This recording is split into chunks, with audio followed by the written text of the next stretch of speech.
আমরা বিশ্বাস করি বাংলাদেশে আর গেস্ট রুম কালচার বলে কোনো কালচার থাকবে না। শিক্ষার্থীদের জন্য উপকার হবে, শিক্ষার উন্নয়ন হবে, সেটি আমি করব।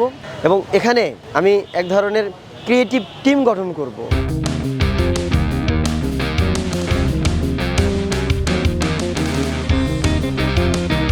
তার এক ম্যাজিকের উপর ভিত্তি করেই বাংলাদেশ চলছে।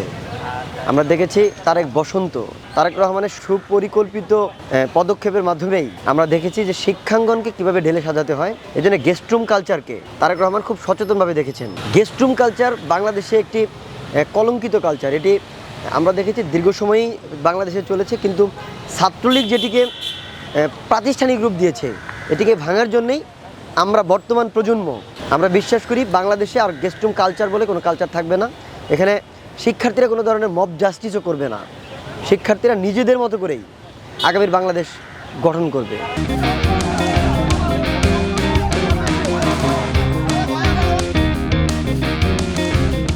আমরা দেখেছি তারেক রহমান গণমানুষের প্রধানমন্ত্রী হয়েছেন।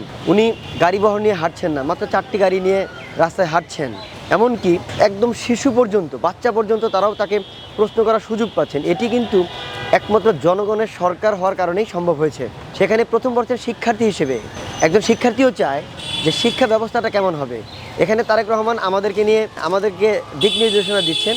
আমরা সেই দিক নির্দেশনা নিয়েই প্রথম বর্ষের শিক্ষার্থীদের সাথে মিশছি। আমরাও চাই একজন শিক্ষার্থী যাতে প্রথম বর্ষ থেকেই একদম সুস্থ ধারার শিক্ষা ব্যবস্থা পায়। আমরা সেটি ছাত্রনেতা হিসেবে কিন্তু তাদের কাছে দেওয়ার সুযোগ দেওয়ার জন্য আমরা কাজ করছি। যে বাংলাদেশে প্রত্যেকটি শিক্ষা প্রতিষ্ঠানে শিক্ষার্থীরা কী ধরনের বাস্তবতা নিয়ে সামনের দিকে এগোতে চায়, শুধুমাত্র তাদের ক্রিয়েটিভিটি প্রতিযোগিতার মাধ্যমেই আগামীর বাংলাদেশ সামনের দিকে এগিয়ে যাবে। তাদের সাথে আমাদের কর্মকাণ্ড হবে শিক্ষার্থী, শিক্ষক এবং শিক্ষাঙ্গন, ছাত্রনেতা সকলের সাথে পারস্পরিক যোগ সাদস্যে, পারস্পরিক সমঝোতার মাধ্যমেই আগামীর বাংলাদেশ বিনির্মাণ হবে।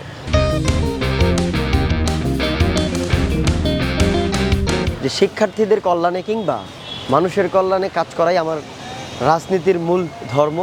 আমি সেটিকে সামনে রেখেই সামনের সকল যৌক্তিক আন্দোলনে শিক্ষার্থীদের সকল দাবি দাওয়া নিয়ে আমার যেখানে যেভাবে কথা বলা দরকার, আন্দোলন গড়ে তোলা দরকার, সক্রিয়ভাবে আমি আমার সর্বোচ্চ ভূমিকা রাখব। এবং ইতিবাচক রাজনীতি যেটি তারেক রহমান চায়, যেটি বাংলাদেশের সকল শিক্ষার্থীরা চায়, সকল মানুষ চায়, সেই বাস্তবতা এবং ধারাবাহিকতায় আমি আমার রাজনীতিতে গুণগত পরিবর্তন করব।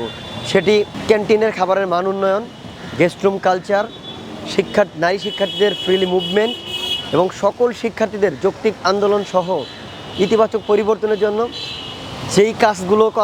যেই দাবিগুলো সামনে আসবে কিংবা যেই কাজগুলো করলে শিক্ষার্থীদের জন্য উপকার হবে, শিক্ষার উন্নয়ন হবে, সেটি আমি করব। এবং এখানে আমি এক ধরনের ক্রিয়েটিভ টিম গঠন করব। যাদেরকে দিয়ে বিষয়ভিত্তিক যদি আমি ক্রিয়েটিভ টিম গঠন না করি, তাহলে আমিও কিন্তু এক ধরনের লেজুর ভিত্তিক রাজনীতিতে হারিয়ে যেতে পারি। আমি চাই যেই বিষয়ে যারা এক্সপার্ট তাদেরকে নিয়ে টিম করে তাদের মতামতের ভিত্তিতে শিক্ষার্থীদের পাশে নিয়ে সকল সমস্যাগুলো সমাধান করে আগামীর শিক্ষার্থী বান্ধব রাজনীতি বাংলাদেশ শুরু করব।